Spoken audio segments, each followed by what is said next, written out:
Disclaimer: this story contains mature themes related to infidelity, emotional distress, and family conflict. It is intended for mature audiences only. Viewer discretion is advised. The events and characters portrayed in this story are fictional and created for storytelling purposes. Any resemblance to real persons or situations is purely coincidental. The sun was just beginning to peek through the tall pine trees as I tightened the straps on my backpack. My son and I had planned this hike for weeks, a peaceful retreat away from the noise of the city and the chaos that sometimes filled our home. I could see the excitement in his eyes as he laced up his boots beside me. The air smelled fresh and crisp, and the gentle rustling of leaves promised a calm day ahead. We set off down the winding trail, the gravel crunching under our feet. I watched him skip ahead, his laughter echoing between the trees, and I felt a surge of gratitude. Just the two of us, alone in nature, free from distractions. No phones, no work, no arguments. It was supposed to be a day of bonding, of making memories to hold on to when life got hard. As we walked, we talked about everything and nothing: his school, his friends, the silly jokes that made him laugh until he doubled over. I told him stories from my childhood, tales of adventures and lessons learned. For a while, it felt like the rest of the world had faded away, leaving only this perfect bubble of peace between us. Yet, beneath the surface, a quiet unease lingered in my mind. It was faint at first, just a whisper of doubt that I tried to ignore. Our home had been different lately, colder, more distant. My spouse seemed distracted, often slipping away to take calls or disappear into another room. But today was not about those troubles. Today was for my son and me. We reached a small clearing by a brook, the sunlight dancing on the water's surface. I took a deep breath and let myself relax. My son sat on a rock nearby, tossing pebbles into the stream and watching the ripples spread. The simplicity of the moment was comforting, a rare gift in a world that had grown complicated. I glanced over at him and smiled. "This is nice, isn't it?" I said softly. He looked up, eyes bright. "Yeah, Dad. I'm glad we did this." We sat in companionable silence for a few minutes, soaking in the sounds of birdsong and the gentle flow of the water. For a moment, it felt like nothing could touch us here, like the rest of our troubles were miles away. But sometimes, even the most peaceful places hide shadows beneath their beauty. And sometimes, it takes only a single moment for everything to change. After our brief rest by the brook, we decided to continue deeper into the forest. The trail became narrower, and the canopy above thickened, casting dappled shadows on the path. My son walked just ahead, his curiosity pulling him towards every interesting rock and twisted root. I admired his endless enthusiasm, but a subtle tension had settled in my chest, something I couldn't quite place. As we rounded a bend, a figure suddenly appeared on the trail ahead. A woman, mid-30s, with a weathered backpack and a calm, almost unreadable expression. She greeted us with a small nod but didn't stop or say much. My son, ever friendly, waved and tried to start a conversation, but she remained distant, her eyes flicking briefly in my direction with something that felt like recognition, though I couldn't be sure. I watched her walk past, feeling a mix of curiosity and unease. Something about her presence unsettled me. Maybe it was the way she glanced over her shoulder, or the fact that she seemed too calm, too controlled. My son, oblivious to my growing discomfort, bounced back beside me, eager to explore a cluster of wildflowers. "Who was that?" he asked, looking at me with innocent eyes. "I don't know," I said slowly. "Just someone out for a hike, I guess." But my mind was racing. That woman's face lingered in my thoughts long after she disappeared down the trail. There was something familiar in the way she moved, a familiarity I couldn't place. A memory tugged at the edges of my mind, like a puzzle piece slipping into place just out of reach. Trying to shake off the feeling, I focused on my son. We continued walking, but the peaceful atmosphere from earlier had shifted. The sounds of the forest now felt sharper, the rustle of leaves, the snap of twigs underfoot, even the distant call of a bird seemed charged with meaning. As we rounded another corner, my son stopped abruptly, pointing at something half hidden in the bushes. "Look," he exclaimed. I stepped closer and saw a small, weathered notebook lying on the ground. It looked old, its pages yellowed and edges torn. I picked it up carefully, flipping through the pages. Inside were scribbled notes, some names, dates, and what appeared to be hurried messages. My heart pounded as I recognized one of the names. It was my spouse's. I quickly closed the notebook and pocketed it. My son watched me with concern. "Is everything okay?" I forced a smile. "Yeah, just a little surprise. Let's keep moving." But inside, my mind was spinning. That peaceful hike, the joyful moments with my son, it all suddenly felt fragile. Like we had stepped unknowingly into a story far darker than the one I had imagined that morning. The trail stretched ahead, but for the first time I felt lost. We pressed on, but the lightness that had accompanied us earlier was gone. The forest seemed quieter now, as if it too was holding its breath. My son chatted happily, trying to ignore the strange look on my face, but I could feel his questions waiting just beneath the surface. Later, as we reached a small clearing with a bench, I decided to take a moment alone. I pulled the notebook from my pocket again, flipping carefully through the pages. There were scribbled messages, dates, names, and places, and some entries hinted at secret meetings. My hands trembled as I realized this wasn't just a casual diary, it was evidence. One message caught my eye, a text-like note, mentioning a place I recognized, a cafe not far from home. And the name repeated several times was unmistakably that of my spouse's colleague, someone I knew but never suspected. I tried to shake the growing unease, but my mind was racing. How long had this been going on? Was the woman we saw on the trail connected? Were those distant phone calls and sudden disappearances the pieces of a puzzle I hadn't wanted to see? I heard my son's voice behind me, softly calling. "Dad, are you okay?" I looked up, forcing a smile. "Yeah, just tired. Let's get going." As we packed up to leave the clearing, I felt a weight settling over me. The hike had started as a peaceful escape, a chance to reconnect with my son and with myself. But now, it felt like we were walking through a labyrinth of secrets. On the way back, my phone buzzed quietly in my pocket.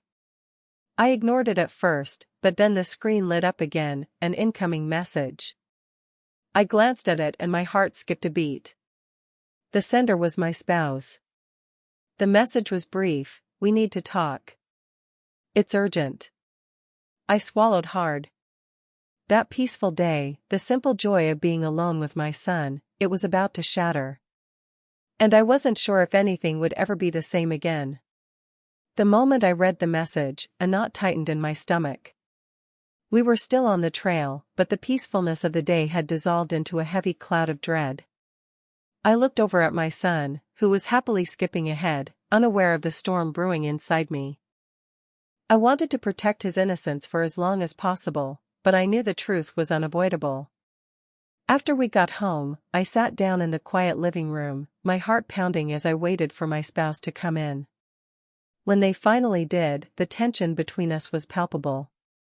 No words were exchanged at first, just heavy silence filled the room. I took a deep breath, steeling myself. "We need to talk," I said quietly, holding up the notebook I'd found. "I found this during the hike. I know what's been going on." Their eyes flickered with a mix of guilt and fear. The confession that followed was raw and painful.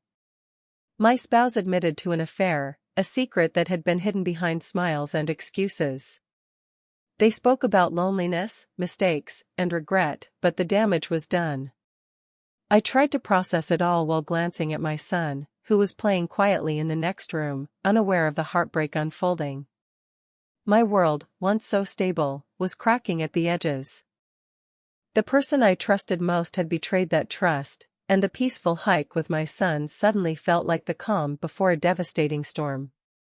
As difficult as it was to hear the truth, I knew that hiding from it would only make things worse. The path ahead was uncertain and painful, but it was a path I had to walk, for myself and for my son. The days following that confrontation were a whirlwind of emotions: anger, sadness, confusion, and heartbreak, all tangled together in a way that made it hard to breathe. The home that once felt like a sanctuary suddenly seemed cold and unfamiliar. My spouse tried to explain, to apologize, but the wound was deep, and trust felt shattered beyond repair. Through it all, my son remained my anchor. He didn't understand the full extent of what was happening, but he sensed the tension and the change. His questions came gently: "Why does mommy seem sad?" or "Why are you upset?" And each time I struggled to find answers that wouldn't burden him with the pain of grown-up problems. I realized that despite my own heartbreak, I had to be strong for him. We continued our routines, but everything felt different. The laughter during breakfast was quieter, the bedtime stories were filled with pauses, and the silence after he fell asleep was heavy with unspoken worries. Outside, friends and family began to notice the shift. Some offered support, others judgment, but I kept most of the pain inside. I wasn't ready to share the full story, not yet. The betrayal was mine to process, and I needed to protect my son from the storm raging between adults. One evening, as I tucked him into bed, he looked up at me with wide eyes. "Dad, will everything be okay?" I smiled softly, brushing a strand of hair from his forehead. "We're going to get through this together, buddy. No matter what." His trust in me gave me a flicker of hope. Maybe, even after everything that had changed, there was still a way to heal, for both of us. In the weeks that followed, I realized that healing wasn't going to be a quick or easy process. The wounds of betrayal ran deep, and the path to rebuilding trust seemed long and uncertain. But for the sake of my son, and for myself, I knew I had to try. I started by opening up more to my son, letting him ask questions and sharing small truths appropriate for his age. We spent more time together, taking walks, playing games, and talking about things beyond the pain. His laughter, though quieter now, began to return, and with it, a fragile hope. I also sought help outside the home. Counseling sessions, both individual and family, gave me tools to cope and to communicate better. Talking to a professional helped me understand my own feelings and gave me strategies to support my son through the confusion he felt. It wasn't a cure-all, but it was a step. At home, the atmosphere was still tense. My spouse and I weren't yet ready to decide what the future held for us. There were moments of fragile connection, but also many moments of silence and hurt. We tried to be civil for our son's sake, but the cracks in our relationship were visible. Still, the hikes we took, though less frequent, became a symbol of our attempts to find peace amid chaos. Sometimes just being outside, surrounded by nature, helped clear my mind and reminded me of the strength I had to keep moving forward. I didn't know what the future held, but I knew that as long as my son and I had each other, we could face whatever came next together. Just when I thought we had reached a fragile balance, more truths began to surface, secrets hidden deeper than I had imagined. One evening, as I was helping my son with his homework, I overheard a conversation on my spouse's phone. Hesitating, I glanced at the screen and saw messages confirming that the affair was not a one-time mistake but something ongoing. My heart sank, but the shock wasn't just about betrayal, it was about the layers of deception. The woman on the trail, the secret meetings, the late-night calls, they were all pieces of a puzzle I was just starting to see clearly. I felt torn between wanting to confront my spouse again and protecting my son from more pain. But my son, surprisingly mature beyond his years, sensed the tension. One night, after I thought he was asleep, he whispered, "Dad, I think I know more than I should. Are you okay?" That moment was a turning point. I realized I didn't have to carry this burden alone. We talked openly, as best as we could, and I promised him that no matter what, he was safe and loved. Together, we faced the difficult conversations, the tears, and the anger. The truth, though painful, was the first step towards healing. The lies had torn us apart, but honesty, however painful, was the thread that could start to pull us back together. The road to healing was neither smooth nor straight, but my son and I slowly found our footing amid the wreckage. After countless late-night talks and tears, we made a decision, not just about our family's future, but about reclaiming peace for ourselves. Whether my spouse and I would find a way back to each other or part ways, one thing was certain: my son's happiness and stability would come first. We planned another hike, this time, not to escape, but to start fresh. The forest felt familiar but different, filled with both memories and hope. As we walked side by side, the weight of betrayal seemed to lighten just a little with every step. My son laughed freely again, his spirit unbroken, reminding me of the resilience we both possessed. We talked about dreams, fears, and the uncertain future, but most importantly, we talked about trust, how it could be broken, yes, but also how it could be rebuilt, one honest moment at a time.